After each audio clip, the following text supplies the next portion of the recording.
Hey, we're back with the High School Gridiron Report for the Miami Herald. I'm Manny Navarro, joined, of course, by my comrade here, Andre C. Fernandez, the high school sports writer, here on the beautiful campus of Coral Gables High School. And Andre, regular season's getting underway this week. Let's talk about the first game, actually, of the week, Sunset and South Miami. Let's put you on the spot there. All right, put me on the spot then. I know Sunset has a new coach, Joey Patisco, one of their alums, came back and is going to try and rebuild over there. They've had a couple tough seasons, but I think it's going to be tough sledding in the early going. South Miami's not a bad team. They were in a tiebreaker last year against this school, Coral Gables, that they missed out on the playoffs just barely. I think the Cobras will be fine for the first week. All right, the game everybody is talking about just because of the history of these two teams. St. Thomas Aquinas taking on Miami Northwestern. This is a game Saturday night at Sun Life Stadium. Tremendous setting. TV is going to be there. 7-time state champion Raiders, 4-time state champion Northwestern Bulls. Bulls, though, didn't look good last week in the preseason. No, offense has been a struggle so far for them. I mean, even in the spring when they played Cocoa, they couldn't generate a lot of points. And the biggest thing, I think, is Darius Tice's absence. I think he gave them a big spark in the running game last year. I mean, if they can find some offense, they can hang with Aquinas, and I think they will for a little bit because of their defense. You know, that talented group, Mike Smith leading the way. You know, that's the respect I give them, that I think they can disrupt, especially being week one where Wade Freebeck is still kind of getting acclimated to the offense a little bit, although he did look good in the preseason.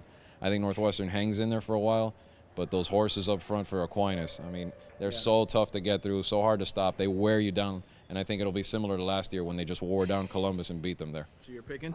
St. Thomas. All right, I might as well pick in St. Thomas. I think Northwestern is going to be a good team this year. They just have to grow a little bit, let those young offensive players mature. All right, another game. We're actually going to talk about some of these games on Friday night. Let's start off with the game here involving the team here. Yeah, Coral Gables is starting at Southridge.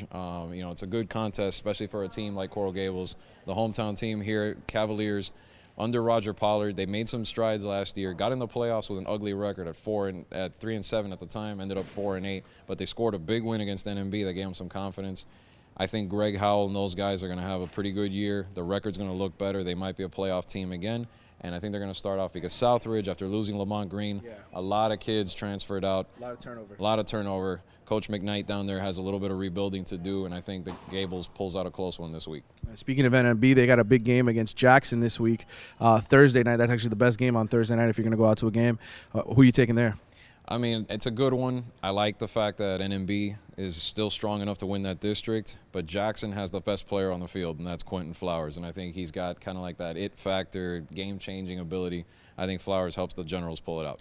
Maybe the second biggest game of the week, maybe the biggest game, to be honest. Central at American Heritage. Woof. Talk about a battle of great running backs in that one. Yeah, I mean, the name game is obviously Northwestern Aquinas, but Central Heritage, you talk about speed in that game. I wrote it in my column today. There's going to be tons left and right. The backfield, obviously, is the highlight. To see Yerby and Cook go up against McKenzie and Sony, I think it's going to be a close game for a while, but just like the Aquinas game, I think Central with Yerby and Cook and that offensive line, and be careful the defense doesn't make a few plays down the stretch that decide the game. They're talented, and I don't think they're going to start off slow like they did last season. Well, I'm taking Central. Me too. All right, one more game to talk about. Carroll City, Killian. Talk about teams with tradition, both of them state championship winners. Who do you like in this game? We remember 03 and 04 when they met 2 years in a row in the playoffs in the state semis. I mean, both teams aren't at that level yet, but they're working to get there. Killian, third-round team last year, did a lot. They lost a lot, though. They still have some special playmakers that'll make this a good game. And I think I've underrated the Cougars a little bit because of those losses. I think they're going to make a run eventually. But Carroll City looked really good against BA. They looked good in the spring. I think Aubrey Hill's doing a good job, and I think they get the week one victory. All right, one more bonus game. This is in Broward County, maybe the best game in Broward. Plantation Dillard. Plantation Dillard. You read my mind. I knew it. You had to, because those teams, I saw Plantation last week against a pretty good Columbus team, just handle that offense. You know, they limited Columbus's first team offense to 3 points. Later on, I know they mixed in a lot of backups here and there, but you could tell Plantation's going to be able to run the football real well. Dillard, much improved. You know that. You saw them in the offseason. That team has made tremendous strides with Lorenzo Davis coaching them.